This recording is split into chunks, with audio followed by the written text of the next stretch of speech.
કેમ છો મિત્રો? મિત્રો ધોરણ 11 ફિઝિક્સના ચેપ્ટર નંબર 2માં લાસ્ટ લેક્ચરમાં જે પોઈન્ટની એ આપણે ચર્ચા કરી હતી એ મુદ્દો હતો ત્રુટીઓનું સંયોજન.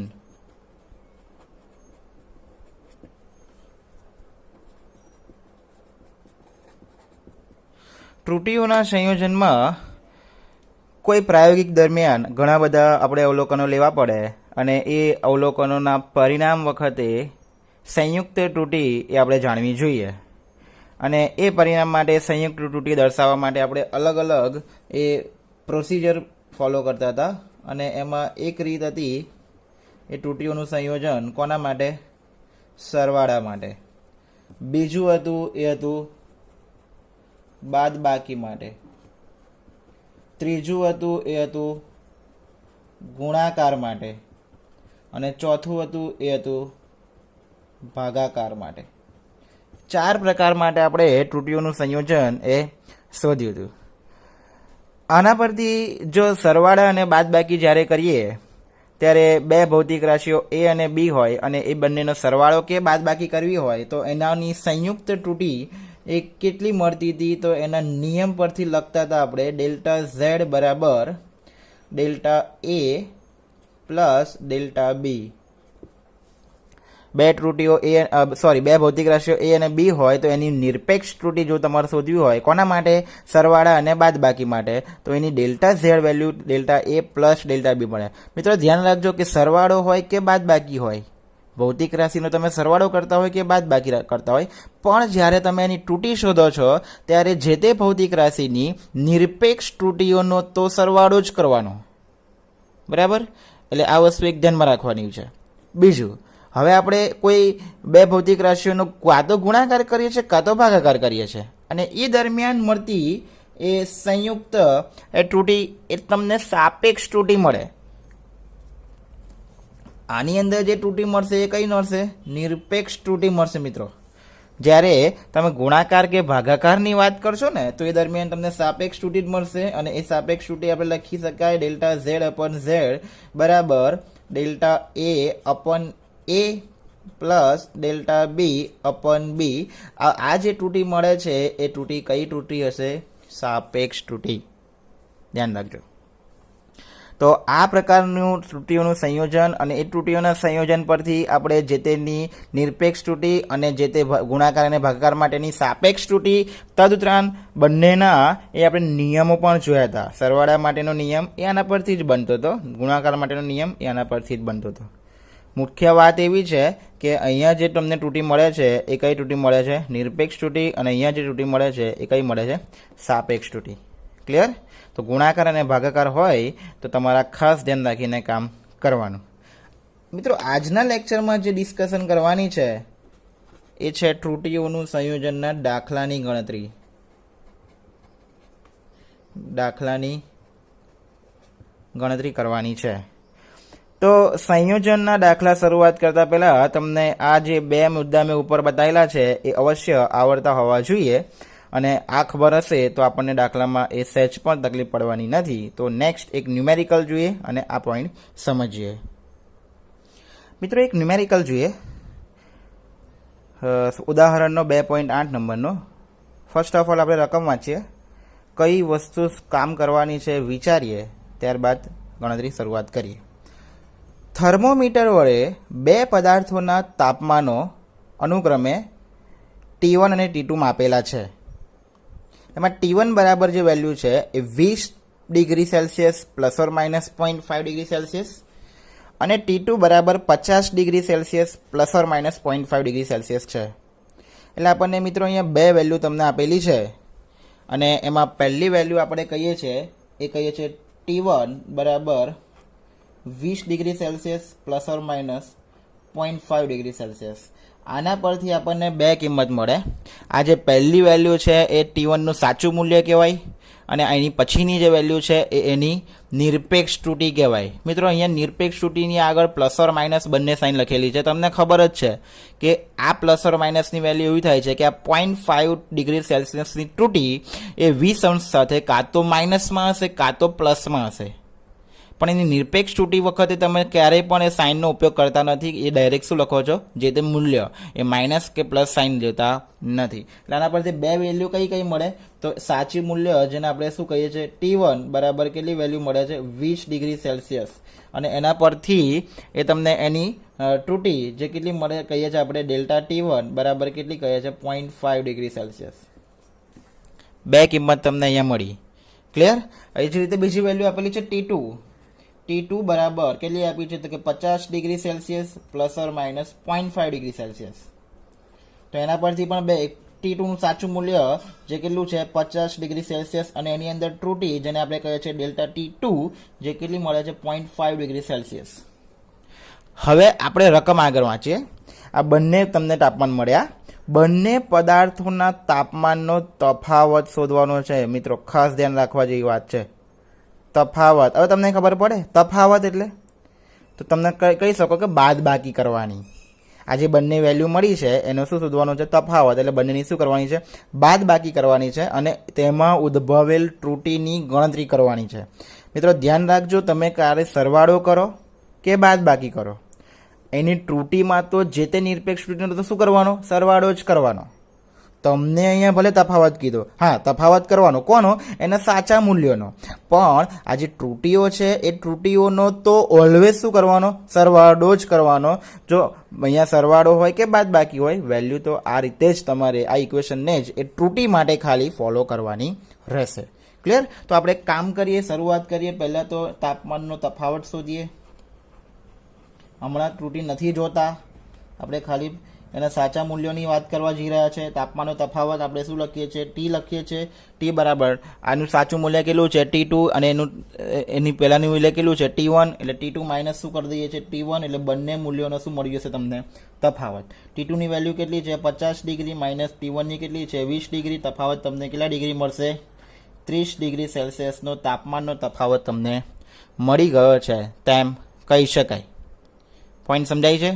નાવ હવે આગળ જઈએ તો આવશે ત્રુટીની ગણતરી કરવાની છે ભાઈ, અને એમાં સ્પેશિયલી આપણે જે નામ કહીએ છીએ એને કઈ ત્રુટી કહીએ છીએ નિરપેક્ષ ત્રુટી.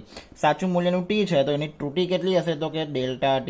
આ બંનેને ધ્યાનમાં રાખીને હવે તમે અહીંયા કર્યું શું કામ બાદ બાકી કોની પ્રોડક્ટની, જે તે ભૌતિક રાશિની. પણ હવે એની વાત શાને કરવા જઈ રહ્યા છે ત્રુટીની. જ્યારે ત્રુટીનું સંયોજન કરતા હોય ને ત્યારે સરવાળો કરો કે બાદ બાકી કરો, કામ તો શું કરવાનું ત્રુટીઓનું સરવાળો જ કરવાનો. ડેલ્ટા T બરાબર delta T1 plus delta T2. Delta T1 અને ડેલ્ટા T2 બંને વેલ્યુ એક સરખી જ છે. 0.5 પ્લસ 0.5 પ્લસ 0.5 1.0 ડિગ્રી સેલ્સિયસની એ શું આવે છે ત્રુટી મળે છે તેમ કહી શકાય. તો એનું સાચું મૂલ્ય, એનું અંતિમ પરિણામ એ લખવું હોય તો શું બતાવી શકાય, પરિણામ તમારે જો બતાવવું હોય તો આ બંનેનું કોમ્બિનેશન લઈ લેવાનું T plus or minus delta T plus or minus delta T, અને Tની વેલ્યુ તમને કેટલી શોધી લાવે 30 ડિગ્રી સેલ્સિયસ. ડેલ્ટા Tની વેલ્યુ કેટલી શોધી લાવે plus or minus 1.0 degree Celsius નું જે તમારો તાપમાનનો તફાવત છે એનું પરિણામ તમને આ મળે. જો તમે આ ત્રુટીઓની પણ બાદ બાકી કરી દીધી તો તમારો જવાબ અહીંયા આ 1 વાળું નહીં આવે. કેમ? કારણ કે તમે બાદ બાકી કરી દીધો તો 0 થઈ જશે જવાબ અહીંયા T2.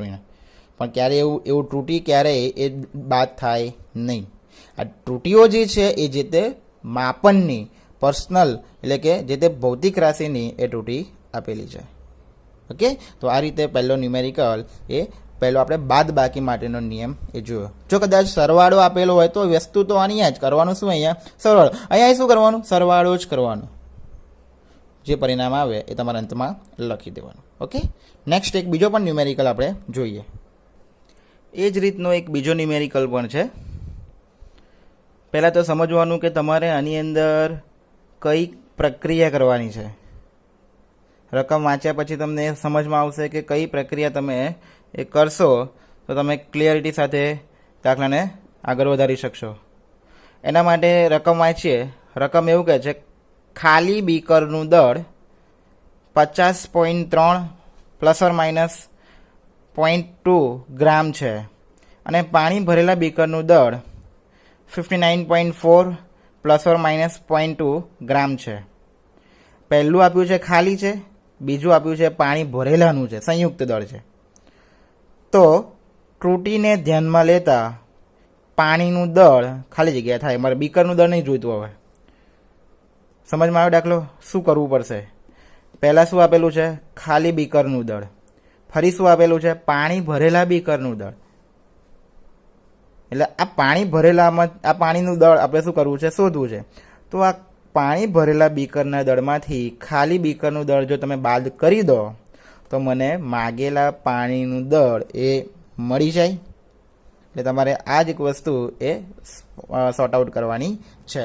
આપણે ખાલી બીકરનું દળ જે છે એને આપણે શું ધારી લઈએ છીએ?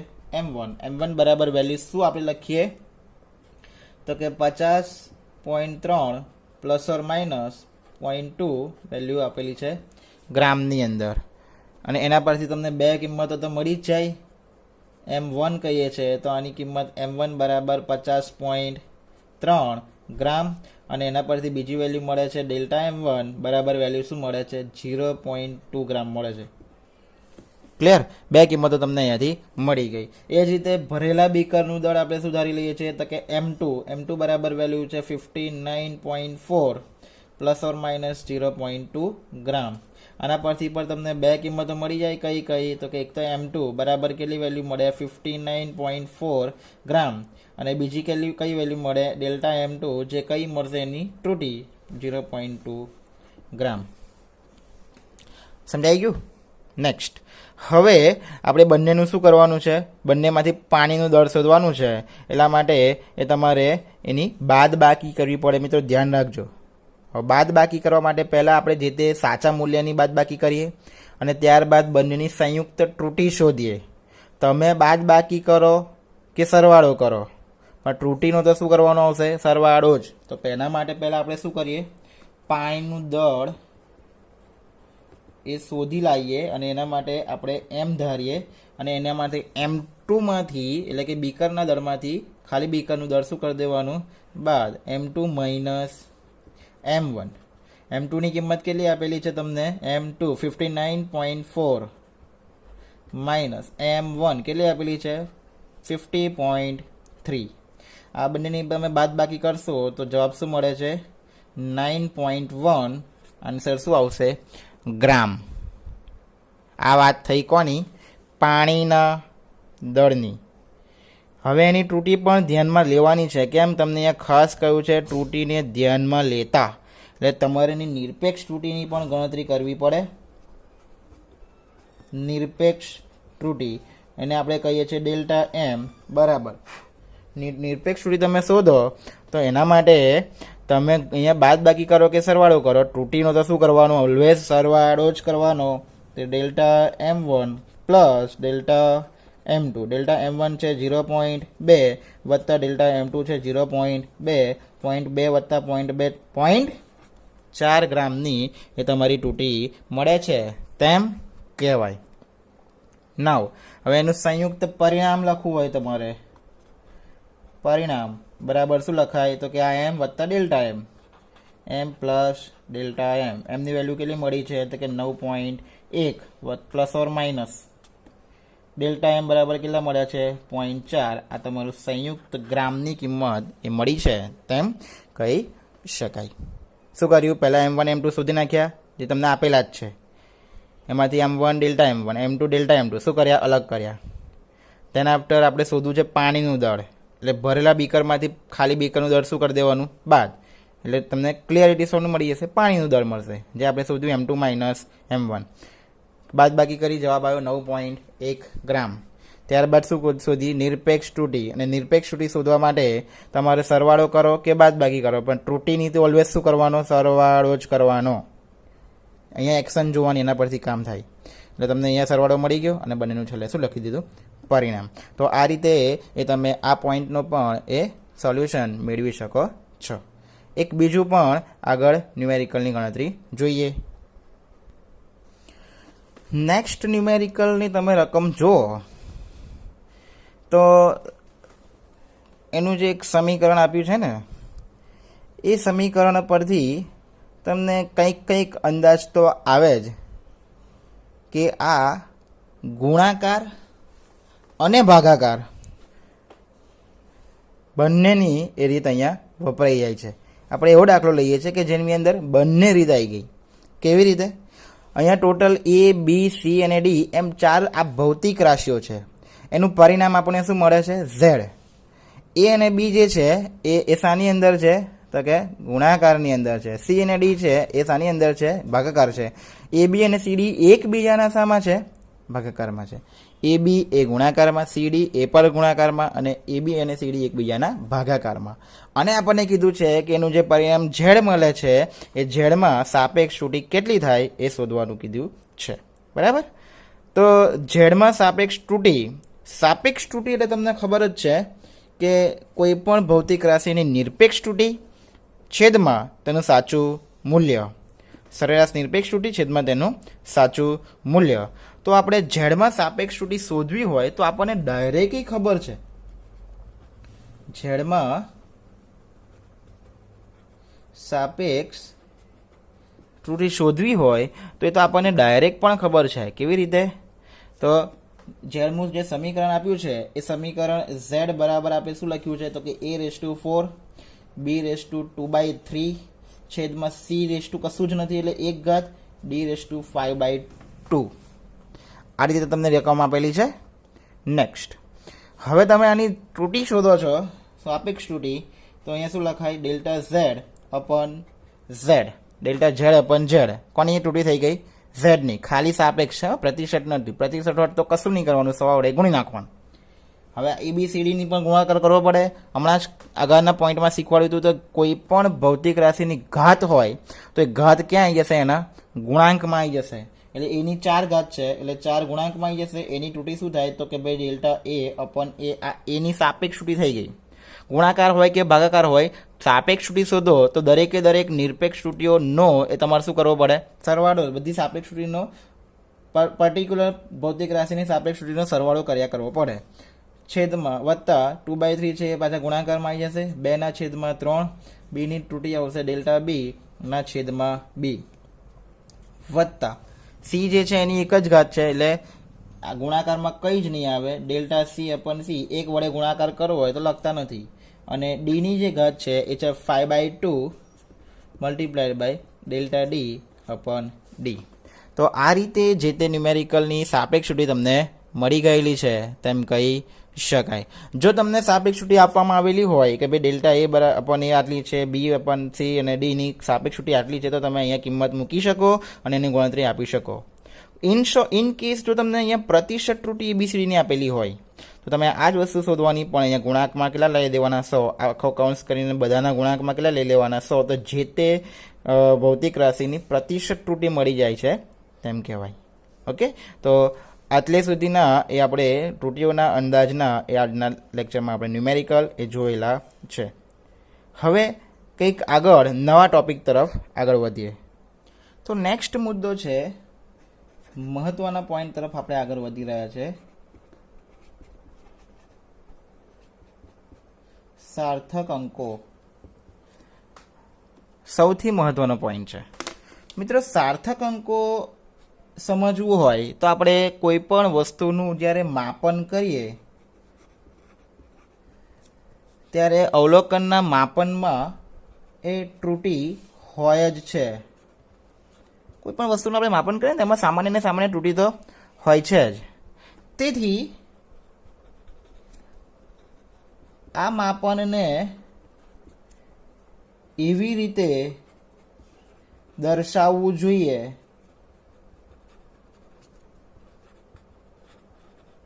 કે જેથી તેની સચોટતા સ્પષ્ટ થાય.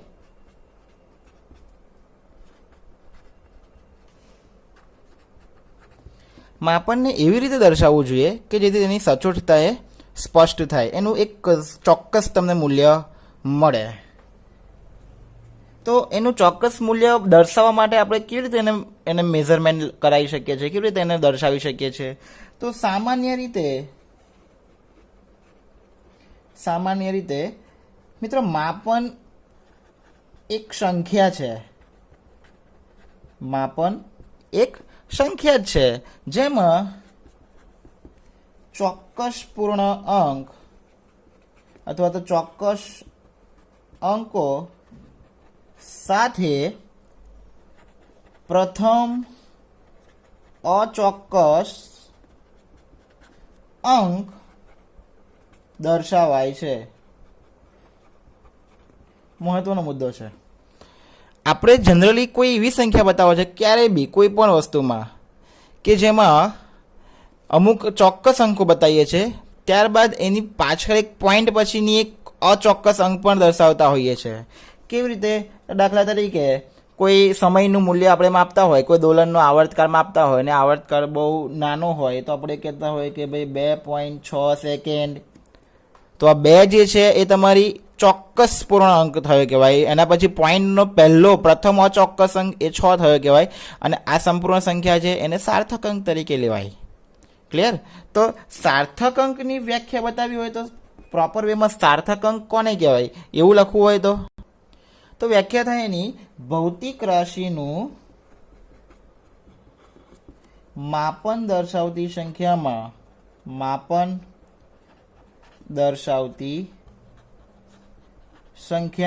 ચોક્કસ પૂર્ણ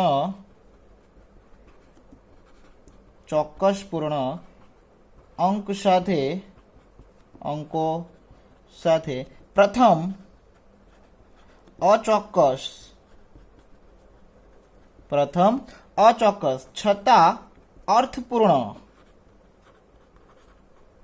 પ્રથમ અચોક્કસ છતાં અર્થપૂર્ણ અંક સાથે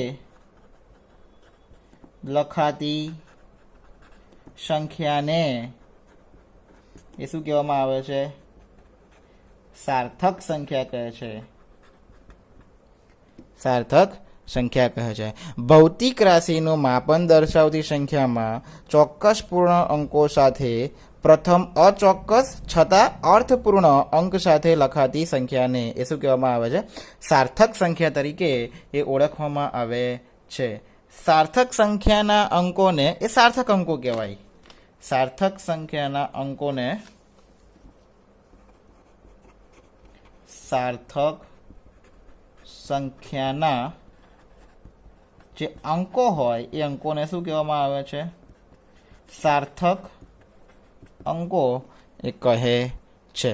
ખાસ ધ્યાનમાં રાખવાનો એ મુદ્દો છે વિદ્યાર્થીઓ, તમારે એને એ ધ્યાનપૂર્વક એ સમજવાનો છે. નેક્સ્ટ, કેવી સંખ્યાઓ એ સાર્થક સંખ્યાઓ તરીકે લઈ શકાય? તો આગળ જોઈએ. તો મિત્રો, સાર્થક અંકોમાં સાર્થક સંખ્યામાં જમણી તરફ લખવામાં આવતો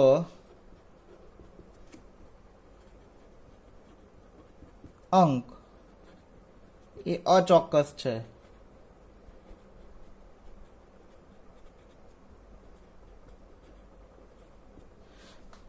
એમાં અચોક્કસ અંક છે. તો એનું એક ઉદાહરણ લેવું હોય, ધારો કે લોલકના દોલનનો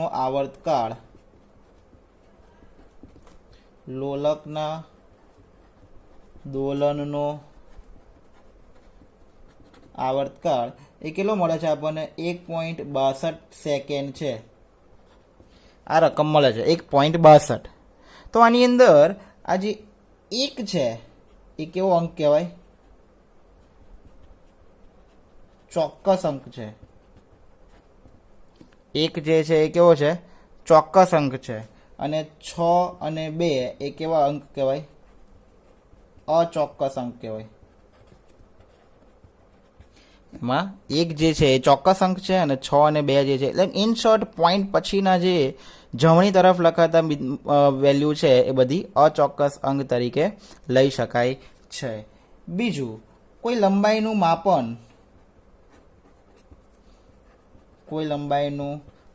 આપણે કરીએ છીએ, એમાં આંકડો આવે છે 265.8 મીટર, કોઈ બી આવે છે.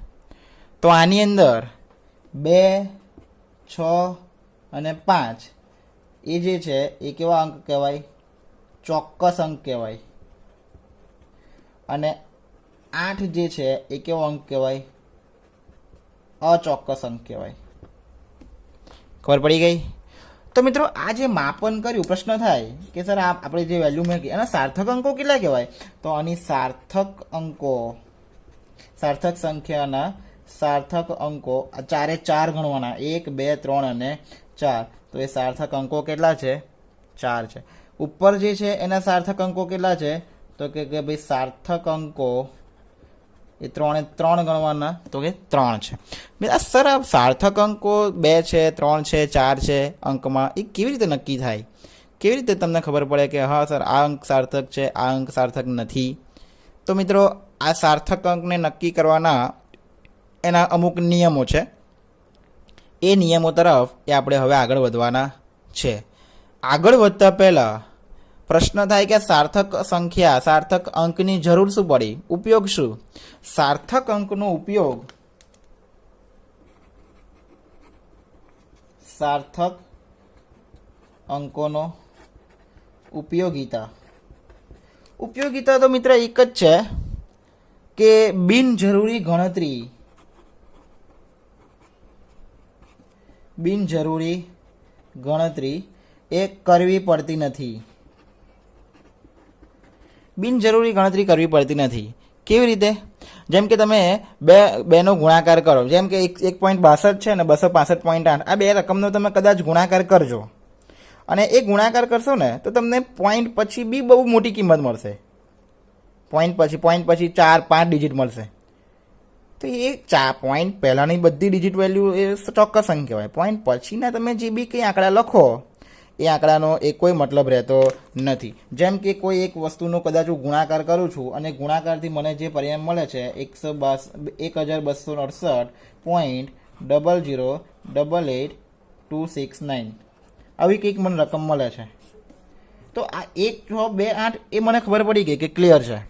પણ આ પોઈન્ટ પછીના જે આ 7-8 આંકડા છે એની મને કોઈ જરૂર પડવાની નથી. તો આની અંદરથી કોઈ એક એનો અચોક્કસ અંક એક જ ડિજિટમાં બનાવવાની જરૂર પડે અને એના માટે 2 પ્રક્રિયા કરવી પડે. એક જે છે એ રાઉન્ડ ઓફ અને ત્યારબાદ એના સાર્થક અંકોની ગણતરી. આ બંનેને ધ્યાનમાં રાખીને એ આપણે કામ કરવું પડે. તો મિત્રો આ જે પોઈન્ટ છે એને આપણે એ નેક્સ્ટ લેક્ચરમાં કન્વર્ટ કરીશું, કન્ટિન્યુ કરીશું. અને એના માટે કયા કયા મુદ્દાઓ રહેશે? તો કે સાર્થક અંકના નિયમો અને રાઉન્ડ ઓફ, આ બે વિશે એ આપણે નેક્સ્ટ લેક્ચરમાં ઊંડાણપૂર્વક એ સમજવાના છે. Okay, thank you.